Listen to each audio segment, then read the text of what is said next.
Welcome to the show. It was a good weekend this past weekend for EKU sports. Volleyball getting a sweep and football getting a win out at Roy Kidd Stadium. And offensive lineman Tom Tabur joins us now. Tom, you guys are rolling up currently 298 yards a game rushing, and being an offensive guard's got to feel good to be part of that. What's been the key? Well, honestly, we've been working those fundamentals since day one of camp. A big part of our practices, like individual periods, we do outside zone footwork, inside zone footwork, and we're always working our combos every single day and every day since camp, so that's helped out a lot. Coach Elder has talked about how good everybody's blocking, the line, the tight ends, the receivers downfield, if there's an extra back end. So everybody's doing their job, committed as a team game to a team rushing attack. Yeah, like in team meetings and stuff, Coach Elder's always highlighting the receivers out on the perimeter. Basically, like the big runs we've been getting, it's because of our perimeter blocking. We're not just getting first level or second level, but the receivers are also getting those third level defenders, and that's really been key for us. After you rolled up over 400 yards against Morehead State and almost 400 against Bowling Green, you knew Southeast Missouri was going to go in and try to stack the box. And are you feeling teams begin to try to put 8 up there, so it's going to be a little bit tougher to run, or you're going to have to find other ways to open the holes? Yep, absolutely. And up front, they made a huge adjustment. So their tackles, actually, they were running laterally to try to stop the outside zone. And it was definitely a tough adjustment for us at first. But in the second half, we figured it out and got things going. You played offensive line at UConn, and then they moved you to nose guard, decided to transfer. You and Tim Boyle, who's now with the Green Bay Packers. So pretty good contribution from the former UConn players here at EKU. Yep. Yeah, and when I was looking to transfer, Tim was probably the first person I called, and I was like, hey, Tim, because we were pretty good friends at UConn, and I was like, hey, I'm looking for somewhere to go. I'm transferring. Is there anything you could do? He helped me out. He talked to Coach Elder, and a week later, I ended up getting an offer from here, and there was no hesitation for me to commit here. And now you know a Packer well. I mean, Tim's playing for the Green Bay Packers. It's crazy, isn't it? Oh, yeah, that's awesome. Hard work pays off. Now, you may not know it, but this guy's a trivia historian. Super Bowl number 41 was won by? That was the Indianapolis Colts. They beat the Bears. That's the one where Devin Hester took the opening kickoff all the way. Super Bowl 5? Super Bowl 5, that was between the Colts and the Cowboys. The Colts won that one. There was a lot of turnovers in that game. That's actually the only Super Bowl where the losing team had the Super Bowl MVP. 15th president of the United States? That was James Buchanan. Heaviest president ever. Definitely President Taft. He's tipping the scales at offensive line weights. Yes. Over 300. Yes. What's the story on that guy? So apparently, when I was a kid, we always had those little president books in class and stuff. So I read something that they had to get a crane to put him in his bathtub. That was how big he was. I've got one I can stump you on, though.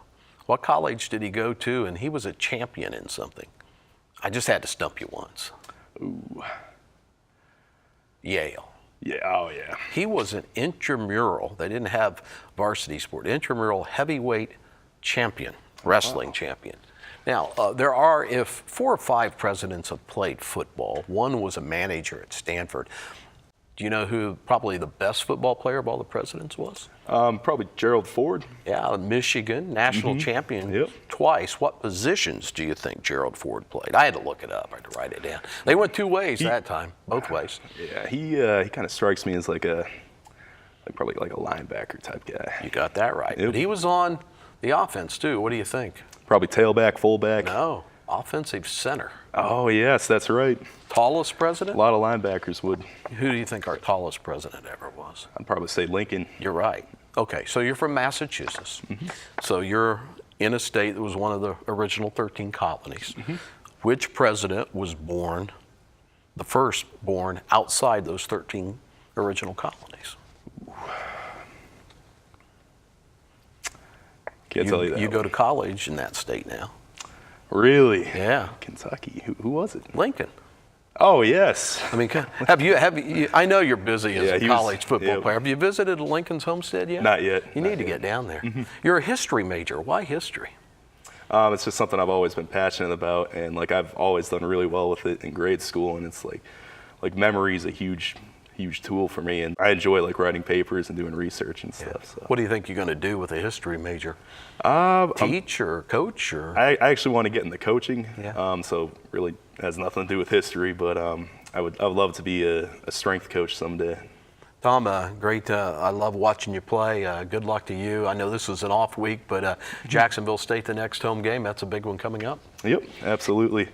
And yeah, that's a team that we let off the hook last year, and we're definitely looking to get even with them this time. All right, as is everybody in the OVC these days. Jacksonville State, Eastern Kentucky, a week from Saturday out at Roy Kidd Stadium, a 4 o'clock start. Thanks to Tom Tabur. When we come back, we'll talk with Rachel Woody of the volleyball team as Inside EKU Sports continues.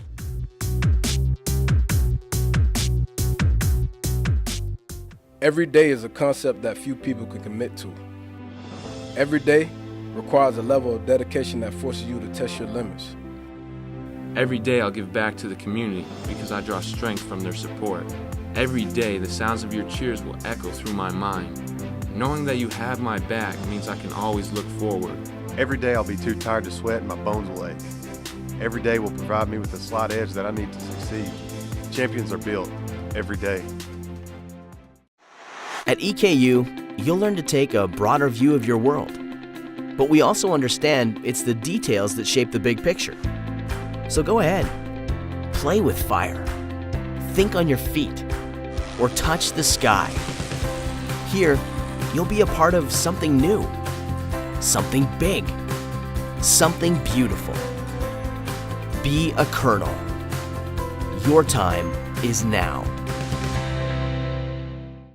Welcome back to the show. Volleyball off to a good start in the Ohio Valley Conference, opening at home and getting 2 wins in 5 sets this past weekend over Tennessee Tech and Jacksonville State. One of the key contributors, middle setter Rachel Woody, is with us. Those were big wins. Hi. Yes, they were. What was the key? Because they both came down to the wire. Yeah, I think it was our mentality of going out there and doing whatever it takes to win and putting yourself in that role to do so. So I think everyone contributed in a great way. You had a double-double between assists and digs in the Jacksonville State game and set up a lot of your teammates at the net for good kills. Yeah, I think after Friday's game, defense was really on my mind of what I wanted to work for. So going into Saturday's game, I knew that I had to amp it up on my defensive side before I could play second ball. So I think it transpired on the court. And there was a large difference statistically between EKU and the Golden Eagles, or I should say the Gamecocks. It was the JSU game in errors. They made a lot more errors. Yeah, so going into the week of preparation and practice, we really worked on fine-tuning our shots, making sure our passing and serve receive was on point. And so those are the things, when it came to the 5th game, like we weren't the ones making the mistakes. And I think that definitely contributed to why we had less errors. It was 15-12 in the final set against Jacksonville State, now to the Golden Eagles the day before. That one went 16-14 in a match that had 3 of the 5 sets decided by the minimum 2 points. So that was a nail-biter from start to finish. Yeah, so definitely entertaining for our fans, but we knew going into the games that we had to win these 2, and so there was nothing stopping us at that point. You were 18 games into last season and playing well when you went down with an injury. What was the impact on you, and what did you learn being on the sidelines and not on the court? Yeah, after tearing my ACL, it was really hard to be that happy-go-lucky person, but seeing what the team needed on the sidelines, trying to contribute that into this year, I think I'm trying to do a good job of it, but that's definitely still something I need to learn. But being that vocal leader and demanding on the court that everyone can turn to, I think is good. Retiring after this year, former EKU great as a player and a longtime coach is Lori Duncan. What does it mean having Coach Duncan in her final year? I know what it means for her, but for you as a team, the players. Yeah, Coach Duncan is an amazing woman. We definitely want to send her out on a high note, so everything's kind of geared towards that 21st season for her right now. So. You will have another season after this one to play volleyball at EKU. What's it meant so far to be a Colonel? It's been amazing. The people, the atmosphere, just feeling so welcome everywhere I go. It's definitely something I love about EKU. Your major is communication disorders. There's a lot of things you can do with that. What's the game plan post-college? I'd have to do grad school, so I'm not sure where exactly I'd want to do that at.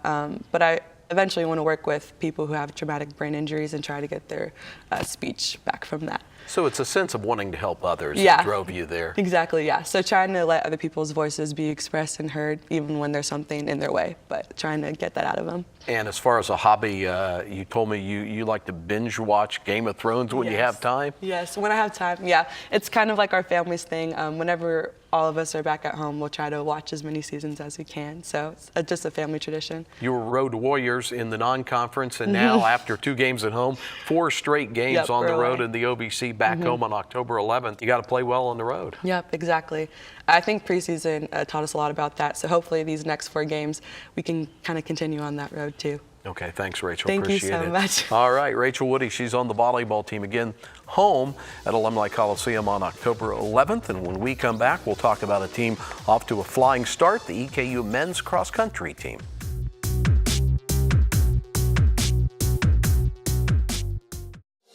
We are more than just athletes. We inspire scholars. We inspire leaders. We inspire champions.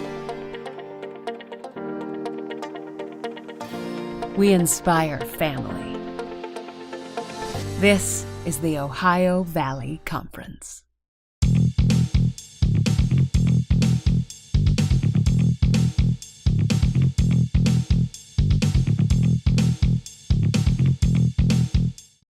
Welcome back to the show. We talk men's cross country now. One of the powerhouses in the nation is EKU, and Samuel Abascal is a junior in cross country, a senior in track and field here at EKU. You're from Spain, so tell me a little bit about where and that kind of thing. Well, I'm from North Spain, a city called Santander. And 2 years ago, I decided to come here. And I was studying in Spain, and then I transferred here, and I just wanted to continue with my studies and keep running. So this was the place. It's so great, and I love this about cross country and so many other sports, is that we have so many mixtures of culture and different nationalities. I think there are 3 runners from Spain, there's 1 from Belgium, plenty from the United States. So it's really neat because you get to meet different people with different experiences. And how's that been for you? I mean, I love it. It's great to have people from different countries and mix that culture in the team. It's always great to learn from other people from other countries, different ways of training, and I like it. There has been 1 meet for the cross-country team, and the men dominated the Vanderbilt Commodore Classic down in Nashville a couple of weeks ago, basically running 5 miles or 8K, and first, third, 4th, 5th, 7th, 15th, and 16th. You finished 7th, had a good run. That must have been so fun to dominate as a team.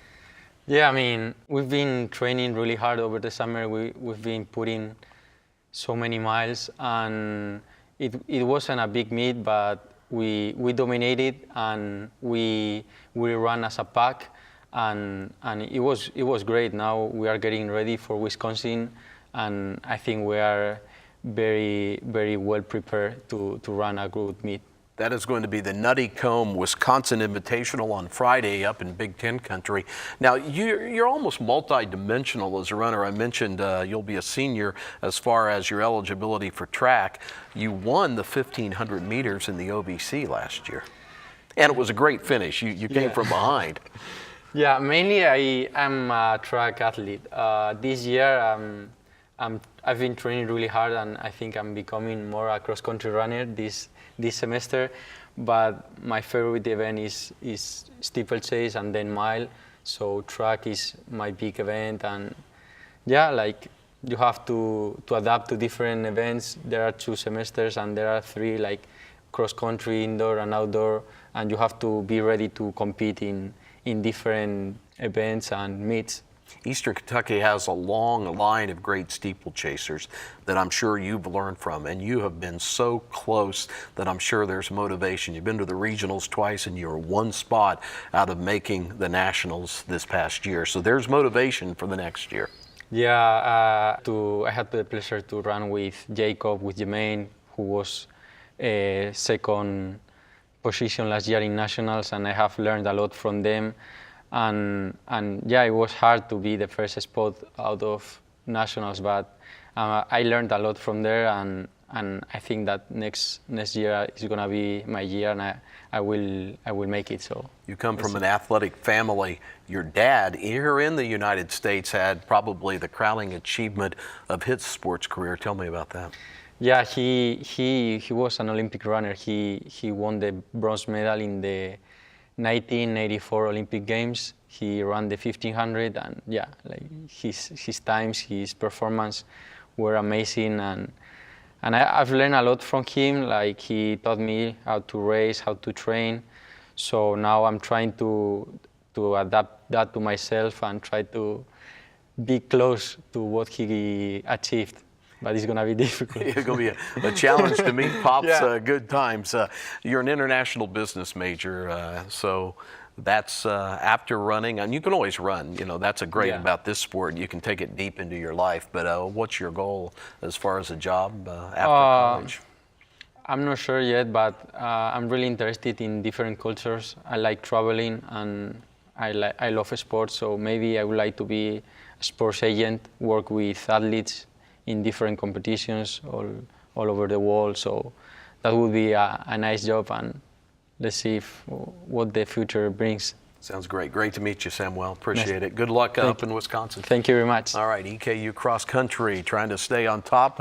They've had a great run, and they hope to continue it throughout this fall. And that does it for another edition of Inside EKU Sports. Don't forget that you can always keep up with the Curdles wherever you are by liking and following our channels on Facebook, Twitter, and Instagram. We'll see you back here again next week. And as always, go Big E.